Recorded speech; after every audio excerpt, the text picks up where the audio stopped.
नमस्कार दोस्तों, निकी क्लासेज में आपका एक बार फिर से स्वागत व अभिनंदन है। दोस्तों, हमारी क्लासेस चल रही थी राजस्थान के भौतिक प्रदेशों में और हम लास्ट भौतिक प्रदेश के बारे में आज चर्चा करेंगे। कौन सा भौतिक प्रदेश है लास्ट? हमने राजस्थान के 3 भौतिक प्रदेशों को सविस्तार पूर्वक अध्ययन कर लिया है और उम्मीद करता हूँ कि आपको वो समझ में आ रहे होंगे।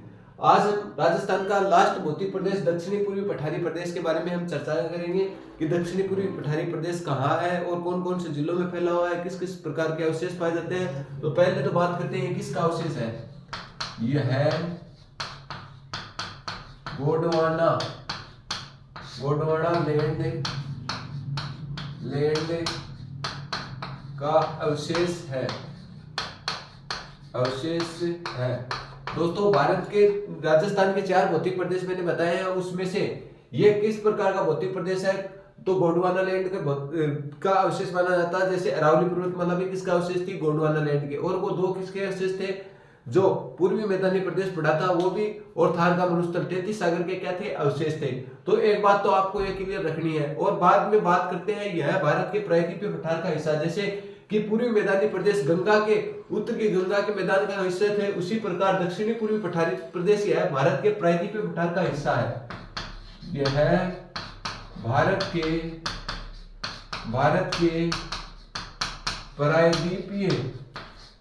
प्रायद्वीपीय पठार का हिस्सा है। कौन सा पठार है?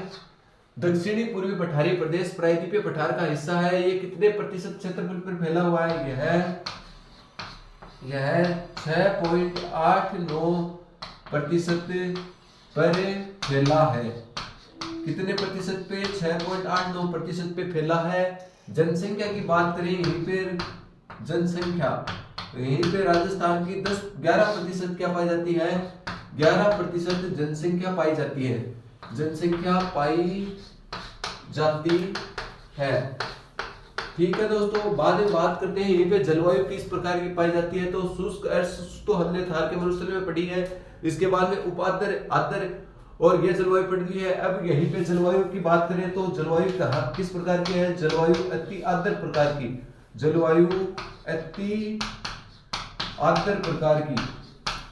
अति आर्द्र प्रकार की क्या पाई जाती है? जलवायु पाई जाती है। कोपेन के अनुसार बात करें, कोपेन के अनुसार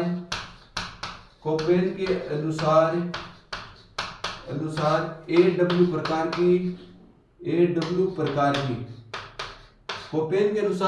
प्रकार की क्या पाई जाती है? इस दक्षिणी पूर्वी पठारी प्रदेश में जलवायु पाई जाती है। इसके बाद में हम वर्षा की बात करें तो वर्षा 80 से 120 सेंटीमीटर, वर्षा 80 से 120 सेंटीमीटर वर्षा पाई जाती है। 20 सेंटीमीटर वर्षा पाई जाती है। ठीक है दोस्तों, इसके बाद में एक नोट लगाकर क्वेश्चन लिख लो। राजस्थान में वर्षा का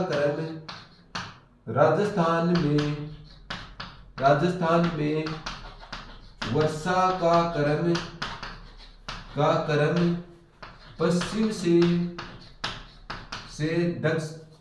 से दक्षिण पूर्व की ओर, उत्तर पश्चिम से', ऐसे लिखो, उत्तर पश्चिम से दक्षिण पूर्व की ओर बढ़ता है। मेरा कहने का मतलब यह है, ये राजस्थान का जैसे इस प्रकार से नक्शा है, उसमें उत्तर पश्चिम से दक्षिण पूर्व की ओर, झालावाड़ की ओर यदि हम आए तो वर्षा का क्रम क्या होता है? बढ़ता है। इसी प्रश्न को उल्टा कर भी पूछ सकता है, क्योंकि ये क्वेश्चन बार बार पूछा हुआ क्वेश्चन है। स्टार लगा लेना इसके कि राजस्थान में वर्षा का क्रम किस ओर कम होता है? तो कम होता है तो दक्षिण पूर्व की ओर ज्यादा वर्षा होती है और उत्तर पश्चिम की ओर कम होती है। तो दक्षिण पूर्व से उत्तर पश्चिम आंसर देना है। यदि अब पूछ लिया जाए कि राजस्थान में वर्षा का क्रम किस ओर बढ़ता है, तो उत्तर पश्चिम से दक्षिण पूर्व की ओर बढ़ता है। ये प्रश्न पूछा हुआ है, बार बार एग्जामों में क्वेश्चन आता है। दोस्तों, आगे बात करते हैं इसमें किस प्रकार की फसलें पाई जाती हैं। तो फसलें मसाला प्रकार की, ज्यादातर मसाला प्रकार की क्या पाई जाती है? फसलें पाई जाती है। जैसे कि सब्जी में पड़ने वाले मसाला जीरा है, हल्दी है। यदि सर्वाधिक कहाँ पाए जाते हैं तो जैसे बारां को मसालों के क्या बोलते हैं, नगरी के नाम से भी जाना जाता है, इसलिए बारां किस को प्रदेश के अंतर्गत आता है, दक्षिणी पूर्वी पठारी प्रदेश के अंतर्गत आता है। ठीक है दोस्तों, आगे बात करते हैं मृदा। मृदा किस प्रकार की है, मृदा यहीं पे काली मृदा पाई जाती है, क्योंकि नदियों की क्या पाई जाती है, इस पठार में अधिकता पाई जाती है, इसलिए यहाँ किस प्रकार की काली या रेंगुर, काली मृदा को कौन सी मृदा बोलते हैं, रेंगुर मृदा के नाम से भी जाना जाता है, रेंगुर मृदा, काली या रेंगुर मृदा। इसमें सर्वाधिक क्या उत्पादित होता है, तो कपास उत्पादित होता है काली मृदा में। ठीक है दोस्तों, तो ये था। और बाद में आगे बात करते हैं नदी। नदी कौन सी है, तो इसमें पार्वती है, काली सिंध है, परवन है, आहू नदी है, तो नदी लिख लो इसमें, नदी नदी नदी काली सिंध, काली सिंध, परवन, परवन, आहू, आहू, चंबल, चंबल, ये क्या है, इसमें इस पठार में क्या है, ये प्रमुख नदियां हैं, कौन सी, चंबल है, पार्वती है, काली सिंध है, आहू है, ये इसकी क्या है, पार्वती नहीं लिखा है मैंने, पार्वती, पार्वती, ये क्या है, इसकी प्रमुख नदियां हैं, कौन से पठार की, दक्षिणी पूर्वी पठारी प्रदेश की। ठीक है दोस्तों, आगे बात करते हैं दक्षिणी पूर्वी पठारी प्रदेश में प्रमुख एनएच कौन से हैं, तो इसमें एनएच, प्रमुख एनएच गुजरते हैं दक्षिणी पूर्वी पठारी प्रदेश में, वो एनएच के नाम है एनएच 1272, एनएच 12 छिहत्तर और 90, एनएच 12 छिहत्तर और 90, ये इसमें तीन प्रमुख क्या गुजरते हैं, दक्षिणी पूर्वी पठारी प्रदेश में एनएच गुजरते हैं, 12 का इनाम कर दिया गया था 76। ठीक है दोस्तों, आगे बात करेंगे हम किसकी, आगे बात करते हैं इसमें कौन कौन से अभ्यारण्य पाए जाते हैं, तो चंबल, गढ़ियाल व दर्रा अभ्यारण्य। अभ्यारण्य की बात करें, अभ्यारण्य, अभ्यारण्य कौन कौन से हैं, तो चंबल अभ्यारण्य है, एक गढ़ियाल अभ्यारण्य है, गढ़ियाल, गढ़ियाल अभ्यारण्य, और एक दर्रा अभ्यारण्य है, दर्रा अभ्यारण्य, अभ्यारण्य, ये इसके क्या है, प्रमुख अभ्यारण्य है। तो दक्षिणी पूर्वी पठारी प्रदेश, वापस से हम चर्चा करते हैं, दक्षिणी पूर्वी पठारी प्रदेश यह गोंडवाना लैंड का क्या माना जाता है, अवशेष माना जाता है। ठीक है दोस्तों, ये भारत के प्रायद्वीपीय पठार का क्या है, हिस्सा है, इस पे 8.9% जनसंख्या निवास करती है दोस्तों। और बात करते हैं जनसंख्या कितनी प्रतिशत जनसंख्या निवास करती है, तो 11%, 6.89% भाग पे 11% जनसंख्या निवास करती है। वर्षा की बात करें तो अति आर्द्र प्रकार की क्या पाई जाती है, जलवायु पाई जाती है, और वर्षा 80 से 120 सेंटीमीटर क्या होती है, वर्षा होती है। कोपेन के अनुसार देखा जाए तो AW प्रकार की क्या पाई जाती है, जलवायु पाई जाती है। दोस्तों आगे बात करते हैं राजस्थान में वर्षा का क्रम किस ओर से किस ओर बढ़ता है, तो उत्तर पश्चिम से दक्षिण पूर्व की ओर राजस्थान में वर्षा का क्रम क्या है, बढ़ता है। बात करते हैं इसमें प्रमुख फसलें कौन सी है, तो मसाला प्रकार की फसलें इस पूर्वी या हाड़ौती प्रदेश के नाम से, दूसरा नाम भी लिख लो दोस्तों इसका, हाड़ौती प्रदेश, हाड़ौती प्रदेश, हाड़ौती प्रदेश के नाम से किसे जाना जाता है, दक्षिणी पूर्वी पठारी प्रदेश को जाना जाता है। मृदा की बात करें तो काली मृदा पाई जाती है, काली मृदा के ही दूसरा नाम क्या है, कौन सा है, रेंगुर मृदा के नाम से इसे जाना जाता है। बात करते हैं इस पठारी प्रदेश में, पूर्वी पठारी प्रदेश में नदियां कौन कौन सी, दक्षिणी पूर्वी पठारी प्रदेश में नदी तो काली सिंध है, परवन है, आहू है, चंबल है, और पार्वती नदियां बहती है। काली सिंध आहू नदी के संगम पर क्या स्थित है दोस्तों, झालावाड़ दुर्ग स्थित है। ठीक है दोस्तों, आगे बात करते हैं इसमें एनएच कौन कौन से गुजरते हैं, तो NH 12, NH 76 और NH 90 इस दक्षिणी पूर्वी पठारी प्रदेश से गुजरते हैं। बाद में अभ्यारण्य की बात करते हैं तो इसमें तीन प्रमुख अभ्यारण्य है, एक तो चंबल अभ्यारण्य है, एक गढ़ियाल अभ्यारण्य है, और एक दर्रा जो क्या है, राष्ट्रीय अभ्यारण्य है। कहां पर स्थित है, कोटा में स्थित है। जहरीले सर्पों के लिए ये अभ्यारण्य प्रसिद्ध है। दोस्तों एक बार आप इसका स्क्रीनशॉट ले, फिर हम और आगे पढ़ेंगे। दोस्तों आगे बात करते हैं दक्षिणी पूर्वी पठारी प्रदेश में आने वाले जिलों की संख्या। जिले कौन कौन से हैं दक्षिणी पूर्वी पठारी के अंतर्गत, तो कोटा, बूंदी, बूंदी, बारा, झालावाड़, झालावाड़। इसके बाद में बात करते हैं कौन सा, भीलवाड़ा, भीलवाड़ा, शाहपुरा, शाहपुरा, चित्तौड़गढ़, चित्तौड़गढ़। आगे बात करते हैं बांसवाड़ा। बांसवाड़ा ये कौन कौन से जिले आते हैं? जो हाड़ौती प्रदेश के अंतर्गत, इसका दूसरा नाम भी लिख लो दोस्तों, हाड़ौती प्रदेश, दक्षिणी पूर्वी पठारी प्रदेश या हाड़ौती प्रदेश। हाड़ौती प्रदेश के अंतर्गत कौन कौन से जिले आते हैं? तो कोटा, बूंदी, बारा, झालावाड़, भीलवाड़ा, शाहपुरा, चित्तौड़ और बांसवाड़ा, ये प्रमुख जिले इस जलवायु क्षेत्र के या इस पठारी प्रदेश के अंतर्गत आते हैं। कौन से? हाड़ौती प्रदेश के अंतर्गत। ये बात करते हैं हाड़ौती प्रदेश को कितने भागों में बांटा गया है? तो हाड़ौती प्रदेश को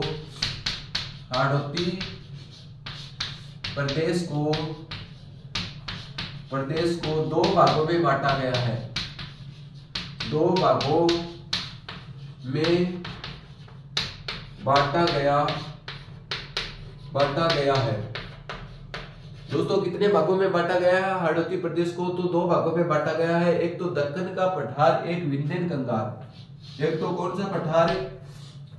यहीं पे लिख लो, दक्कन का पठार और एक विंध्यन पठार। विंध्यन कंगार भूमि या विंध्यन कंगार भूमि क्षेत्र। विंध्यन कंगार भूमि क्षेत्र कितने भागों में बांटा गया है? इसे दो भागों में बांटा गया है। ये दक्कन के पठार में कौन कौन से जिले आते हैं? तो कोटा, बूंदी, बारा, झालावाड़। इसमें तो कौन कौन से जिले? कोटा, बूंदी, बारा और झालावाड़, ये तो आते हैं दक्कन के पठार में। और विंध्यन कंगार में कौन कौन से जिले आते हैं? तो करौली, धौलपुर और सवाई माधोपुर। विंध्यन कंगार में करौली, धौलपुर, सवाई माधोपुर। करौली, धौलपुर और सवाई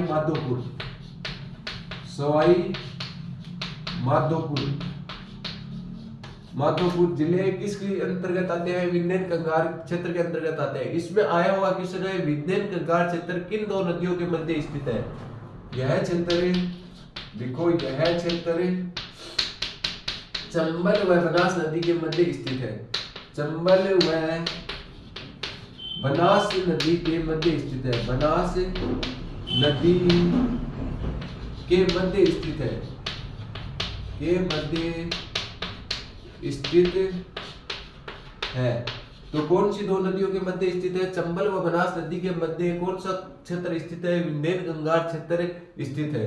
दक्कन के पठार में कौन कौन से जिले आते हैं? कोटा, बूंदी, बारा, झालावाड़। इसीलिए दक्कन के पठार में आने के कारण इस क्षेत्र को क्या कहा जाता है? भारत के प्रायद्वीपीय पठार का हिस्सा माना जाता है। इसी कारण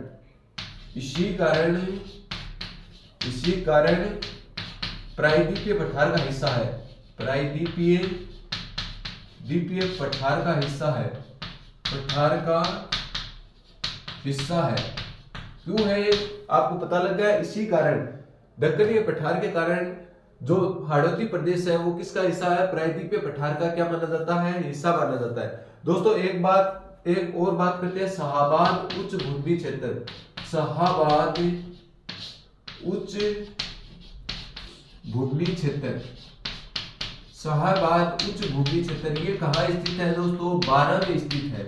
कहाँ स्थित है? बारा में शाहाबाद उच्च भूमि क्षेत्र स्थित है। ये कई बार उच्च भूमि क्षेत्र, शाहाबाद उच्च भूमि क्षेत्र, ये कई बार पेपर में पूछा हुआ है। शाहाबाद उच्च भूमि क्षेत्र कहाँ स्थित है? बारा में स्थित है। इसे हाड़ौती के मालवा का पठार के नाम से इसे जाना जाता है। यह हाड़ौती के मालवा के पठार के नाम से जाना जाता है। मालवा के पठार का हिस्सा माना जाता है। पठार का हिस्सा माना जाता है। ये था दोस्तों कौन सा पठार? दक्षिणी पूर्वी पठार या हाड़ौती का पठार कौन कौन से जिले आते हैं? कोटा, बूंदी, बारा, झालावाड़, भीलवाड़ा, शाहपुरा, चित्तौड़गढ़ और कौन सा जिला? बांसवाड़ा जिला आता है। दोस्तों हाड़ौती के पठार को दो भागों में बांट दिया, एक तो दक्कन का पठार और एक विंध्यन कंगार भूमि। विंध्यन कंगार भूमि में करौली, धौलपुर और सवाई माधोपुर का क्षेत्र आता है। यह चंबल व बनास नदी के मध्य में क्या है? स्थित है। आगे बात करते हैं दक्कन का पठार। दक्कन का पठार कोटा, बूंदी, बारा, झालावाड़ में है और दक्कन का पठार होने के कारण ही इसे हाड़ौती प्रदेश को किसका हिस्सा माना जाता है? प्रायद्वीपीय पठार का हिस्सा माना जाता है। इसमें शाहबाद एक उच्च भूमि क्षेत्र है जो कहाँ स्थित है? बारा में स्थित है। हाड़ौती व मालवा के पठार का क्या माना जाता है? हाड़ौती व मालवा के पठार का हिस्सा माना जाता है किसे? शाहबाद उच्च भूमि क्षेत्र को। ठीक है दोस्तों, एक बार आप इसका स्क्रीनशॉट ले, फिर हम आगे पढ़ेंगे। दोस्तों वैसे तो आपके पूरे भौतिक प्रदेश मैंने पढ़ा दिए हैं, आप ये लास्ट सारणी आपके लिए रामबाण साबित होगी, ये जरूर याद कर लेना। ये क्या है आपके लिए वेरी वेरी मोस्ट है, इससे ही क्वेश्चन ज्यादातर आने के क्या रहेंगे? चांस रहेंगे।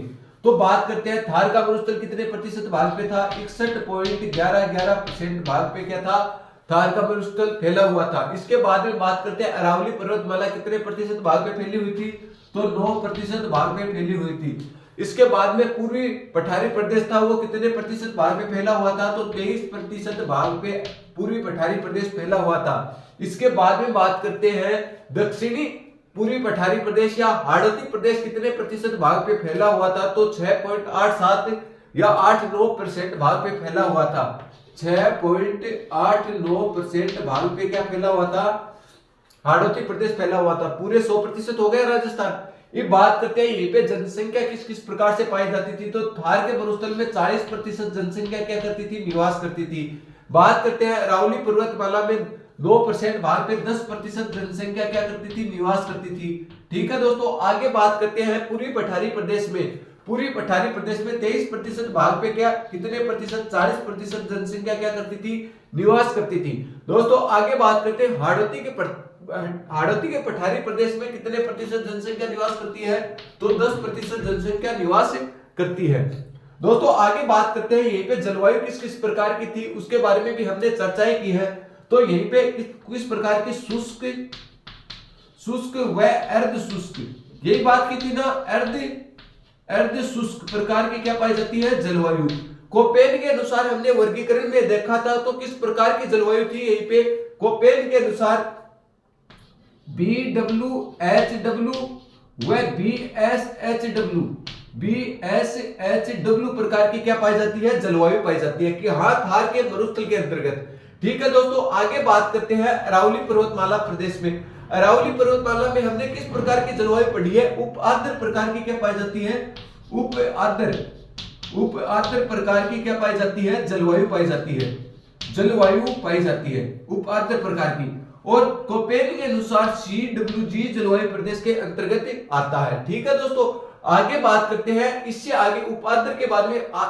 उपाद्र प्रकार की जलवायु कहां हो गई? अरावली पर्वतमाला में। फिर आगे बात करते हैं तो उपाद्र व आद्र प्रकार की, उपाद्र व आद्र प्रकार की ज्यादातर कौन से प्रकार की है? आद्र प्रकार की जलवायु पाई जाती है। उप आद्र प्रकार की जलवायु पाई जाती है उप आद्र प्रकार की। ठीक है दोस्तों, तो यहीं पे कोपेन के अनुसार भी CWG प्रकार की क्या पाई जाती है? जलवायु पाई जाती है दक्षिणी पूर्वी पठारी प्रदेश में। एक बात करते हैं दक्षिणी पूर्वी पठारी प्रदेश में। दक्षिणी पूर्वी पठारी प्रदेश में अति आर्द्र प्रकार की क्या पाई जाती है? जलवायु पाई जाती है। अति आर्द्र प्रकार की क्या पाई जाती है? जलवायु अति आर्द्र प्रकार की। और कोपेन के अनुसार EW प्रकार की क्या पाई जाती है? जलवायु पाई जाती है। बात करते हैं वर्षा। वर्षा की बात करते हैं तो 20 से 50 सेंटीमीटर की वर्षा कहां से कहां तक बताई थी मैंने? थार के मरुस्थल में बताई थी। 20 से 50 सेंटीमीटर, मीटर में नहीं सेंटीमीटर में लिखना वर्षा को। ठीक है दोस्तों, आगे बात करते हैं अरावली पर्वतमाला में वर्षा कितने से कितने तक? 50 से 80 सेंटीमीटर, 50 से 80 सेंटीमीटर। और यहीं पे उप आर्द्र व पूर्वी पठारी प्रदेश में 80 या 50 से 80 या 80 से 100 भी लिख सकते हो या 60, 50 से 100 लिख लो। 50 से 100 सेंटीमीटर वर्षा कहां पाई जाती है? दक्षिणी पूर्वी पठारी प्रदेश में। ये बात करते हैं दक्षिणी पठारी प्रदेश में 80 से 100 सेंटीमीटर क्या पाई जाती है? वर्षा पाई जाती है। 80 से 100 सेंटीमीटर, 100 सेंटीमीटर क्या पाई जाती है? वर्षा पाई जाती है। आगे बात करते हैं इन में कौन कौन से प्रमुख NH है, उनके बारे में भी हम कुछ चर्चाएं कर लेते हैं। जैसे कि थार के मरुस्थल में NH15 या NH62, तो यहीं पे NH15 या NH62 पाया जाता है। ठीक है दोस्तों, आगे बात करते हैं कौन से प्रदेश में? अरावली पर्वतमाला में मैंने बताया था NH8 जो सबसे व्यस्त है, NH8 NH8 को क्या बताया था, 48 भी बोल सकते हैं, और इसे ही क्या बताया था मैंने, 52 बताया था आपको या 58 बताया था, तो 58। तो ये NH कौन सा है, NH8 सबसे वेस्ट, वह 48, वह 58 कहां से गुजरता है, अरावली प्रदेश से गुजरता है। इसके आगे बात करते हैं तो NH71B और 919, NH71B वह 919, इसका दूसरा नया नाम है 919। ये कहां गुजरता है, पूर्वी पठारी प्रदेश के अंतर्गत गुजरता है। फिर हमने बात की थी हाड़ौती प्रदेश में कौन सा NH गुजरता है, तो हाड़ौती प्रदेश के अंतर्गत NH12, 76 और 90 NH बताया था, NH12, 76 या 90, ये NH कहां गुजरते हैं, हाड़ौती प्रदेश के अंतर्गत गुजरते हैं। फिर बात करते हैं कि थार का मरुस्थल किसका अवशेष माना जाता है, तो 33 सागर का अवशेष माना जाता है, 33 सागर का। और हमने अरावली पर्वतमाला को किसका अवशेष बताया है, गोंडवाना लैंड का, गोंडवाना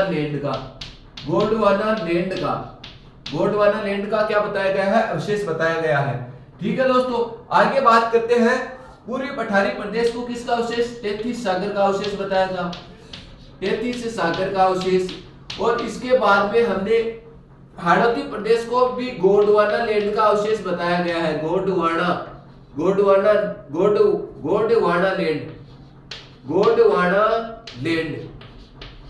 लैंड का क्या बताया गया है, अवशेष बताया गया है। तो ये था एक राजस्थान का भौतिक प्रदेशों के बारे में सविस्तार पूर्वक वर्णन। दोस्तों एक बार फिर से रिवीजन करवाता हूँ, थार के मरुस्थल में 61.11% क्या पाया जाता है, क्षेत्रफल पर फैला हुआ है। दोस्तों आगे हम फिर से इसका रिवीजन करते हैं, 61.11% भाग पे थार का मरुस्थल फैला हुआ है, अरावली पर्वतमाला 9% भाग पे, जबकि दक्षिणी पूर्वी पठारी प्रदेश 23% भाग पे फैला हुआ है, जबकि हाड़ौती प्रदेश 6.82% भाग पे फैला हुआ है। जनसंख्या की बात करें, थार के मरुस्थल में 40% जनसंख्या पाई जाती है, जबकि अरावली पर्वतमाला में 10% जनसंख्या पाई जाती है, पूर्वी पठारी प्रदेश में भी 40% जनसंख्या पाई जाती है, और हाड़ौती प्रदेश के अंतर्गत कितने प्रतिशत, 10% जनसंख्या पाई जाती है। बात करते हैं जलवायु, थार के मरुस्थल में शुष्क व अशुष्क व कोपेन के अनुसार BW-SW प्रकार की क्या पाई जाती है, जलवायु पाई जाती है। अरावली पर्वतमाला में उपाद्र प्रकार की क्या पाई जाती है, जलवायु पाई जाती है, और CWG प्रकार की क्या पाई जाती है, जलवायु पाई जाती है। पूर्वी पठारी प्रदेश में उपाद्र व आद्र प्रकार की क्या पाई जाती है, जलवायु पाई जाती है, CWG प्रकार की जलवायु कोपेन के अनुसार है। बात करते हैं हाड़ौती प्रदेश में अति आद्र प्रकार की क्या पाई जाती है, जलवायु पाई जाती है, और कोपेन के अनुसार AW प्रकार की क्या पाई जाती है, जलवायु पाई जाती है। बात करते हैं वर्षा, थार के मरुस्थल में वर्षा 20 से 50 सेंटीमीटर के आसपास होती है, जबकि अरावली पर्वतमाला में 50 से 80 सेंटीमीटर, और पूर्वी पठारी प्रदेश में 50 से 100 सेंटीमीटर के आसपास, और हाड़ौती प्रदेश के अंतर्गत 80 से 100 सेंटीमीटर क्या होती है, वर्षा होती है। बात करते हैं NH, तो थार के मरुस्थल में सबसे लंबा NH पाया जाता है राजस्थान का, NH15 और NH62। ठीक है दोस्तों, इसके बाद में बात करते हैं अरावली पर्वतमाला में कौन कौन से NH गुजरते हैं, तो NH8, इसी का नया नाम है 4858 कर दिया गया है, और NH8 राजस्थान का सबसे व्यस्तम NH है। दोस्तों आगे बात करते हैं पूर्वी पठारी प्रदेश में NH71B और 919, यह राजस्थान का सबसे छोटा NH है, यह सबसे लंबा NH है, और यह सबसे व्यस्तम NH है। दोस्तों आगे बात करते हैं हाड़ौती प्रदेश में कौन से NH गुजरते हैं, तो NH12, NH8 और NH90 किस क्षेत्र से गुजरते हैं, हाड़ौती प्रदेश के अंतर्गत गुजरते हैं। आगे बात करते हैं थार का मरुस्थल किसका हिस्सा है, 33 सागर का हिस्सा है, जबकि अरावली पर्वतमाला गोंडवाना लैंड का हिस्सा है। इससे आगे बात करते हैं पूर्वी मैदानी प्रदेश 33 सागर का हिस्सा है, और हाड़ौती प्रदेश किसका हिस्सा है, गोंडवाना लैंड का हिस्सा है। दोस्तों ये था आपका पूरा संपूर्ण राजस्थान का भौतिक प्रदेश के बारे में, हमने नवीन भूगोल के आधार पर हमने संपूर्ण तरीके से चर्चा कर ली है। तो हमें ये बताने की तो आवश्यकता है नहीं कि क्या क्या क्वेश्चन आएंगे, क्योंकि आपने अभी देखा होगा कि किसी का पेपर लगा था, उसमें एक पहली क्लास में राजस्थान के 2 ही क्वेश्चन आए थे, उसमें से हमारे दोनों क्वेश्चन आए हैं। एक तो हमने शुरुआत का पहली क्लास ली थी, कौन सी, संभागों की ली थी, उसमें पूछा था राजस्थान का कौन सा नवीनतम संभाग नहीं बनाया गया है, तो उसमें 3 ऑप्शन थे, पाली था, बांसवाड़ा था, और पाली, बांसवाड़ा, सीकर और डूंगरपुर ऑप्शन में था, और वो करना था वो क्वेश्चन, वो हमने पहली क्लास में ही करवाया है। ठीक है दोस्तों, तो इसी एक तो ये याद रख लेना, ये तो मोस्ट ही है, इसी से आपको एक क्वेश्चन तो देखने के लिए अवश्य मिलेगा, ये गारंटी है इस बात की। ठीक है, तो दोस्तों आपको यदि कहीं पे समझ में नहीं आया तो आप हमें कमेंट करके बता सकते हैं, और यदि आपने चैनल को सब्सक्राइब नहीं किया तो जल्द से जल्द इसे सब्सक्राइब कर लें, ताकि आने वाली सूचनाएं आपको जल्द से जल्द मिल सके, और अपने मित्रों को भी ज्यादा से ज्यादा शेयर कीजिए।